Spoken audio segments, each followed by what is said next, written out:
something weird and challenging that recently occurred, and I've been relatively quiet about it, and my brother, Large Professor, big up to Large Pro Extra P, he's been relatively quiet about it, but something that we experienced together. Recently in Houston, Large was performing, and he called me to come down and go dig in and do what we do. You know, we're vintage vinyl people, as Pete Rock says. And so I went down, picked him up, we went digging. Really good day, found some crazy records, really good day.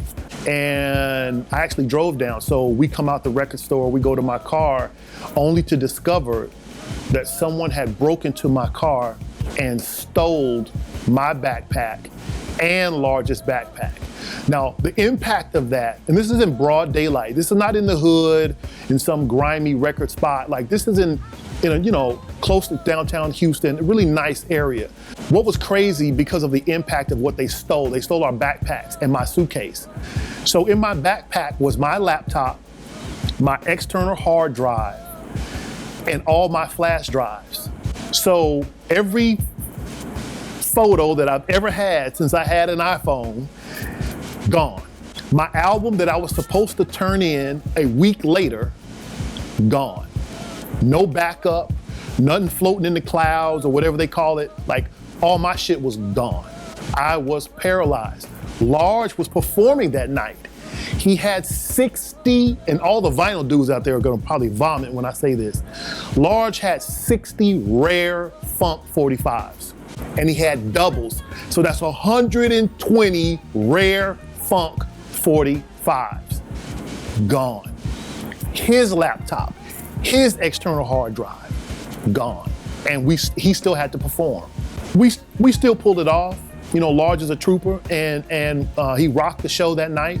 Didn't give any indication to the crowd of what happened. We just chin up and we rocked on. But the interesting thing about this story is it pushed me to the point of considering throwing in the towel. Man, I had really lost a lot with that, you know, being violated like that. I had really lost a lot. And I was building with my queen, and I was at the point of, I was telling her, I was at the point of ready to throw in the towel. And of course, she's a sweetheart and she was supportive, so she was like, nah, you can't do that. But it was three things that occurred. One, which I consider symbolic to knowledge, was the way he handled and absorbed that blow. His attitude was positive. Clearly he was upset, but his attitude was positive. Just the whole way he absorbed what happened to us. And so I pulled from that. I appreciated that, and I did the knowledge to that and said, you know what? He's right. He constantly kept saying, hey, Dean, this happened to us, but we can rebuild. We can rebuild. The other variable that I got, the second variable that I considered the wisdom, came from my brother, David Banner. Big up to David Banner in the God box. Y'all better get that when it comes out, by the way. Banner called me and gave me the wisdom. He was fiery. Dean, you can't quit. You gotta never say die, that kind of talk. Fire and brimstone. He's my brother and I love him. And so he can talk to me that way. So he was getting in, better not ever hear about you quitting and, get yourself together. You can come back, you can rally from behind. And the third thing, which is synonymous with understanding, which is the best part, was my brother Hakim. Peace of the God, Hakim. Hakim called me and asked me a question. He said, Dean, what lesson do you think you were supposed to learn from what happened? And that made me look at the situation completely different, because we teach that understanding is the best part of knowledge and the wisdom.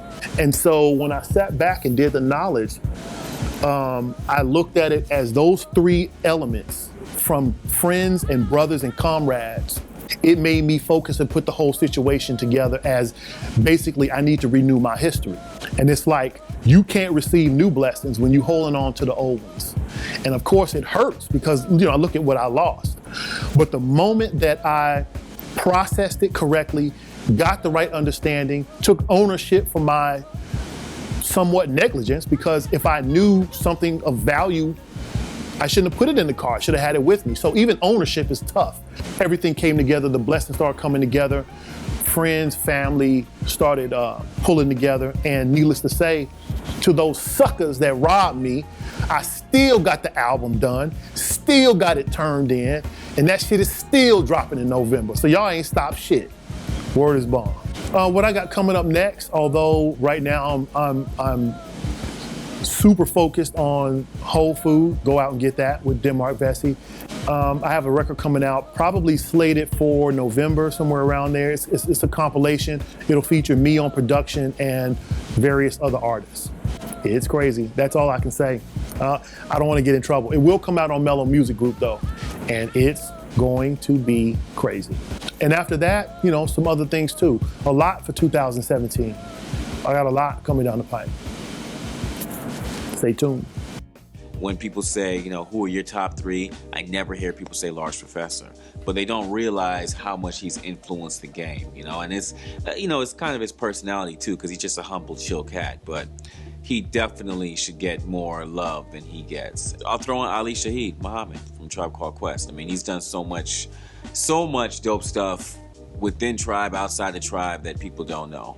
You know, the music is so much broader than any one aspect. You know, whether it's either of those, looking at, say, a piano or a drum machine or jazz or hip hop or house music, because, I mean, I don't really care.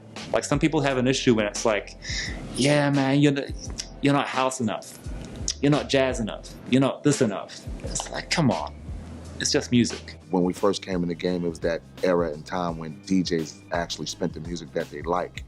Now, they're spinning music for whatever reason. I really don't know firsthand because I'm not involved with that. But you know, I mean, it's gotta be some reason why there's not a lot of good music on the radio. What I want UBB to be remembered as that we were most definitely instrumental for keeping hip hop. Because I think that the backbone that hip hop was losing in the drum machine era of hip hop, we were able to facilitate when the sampling craze came in.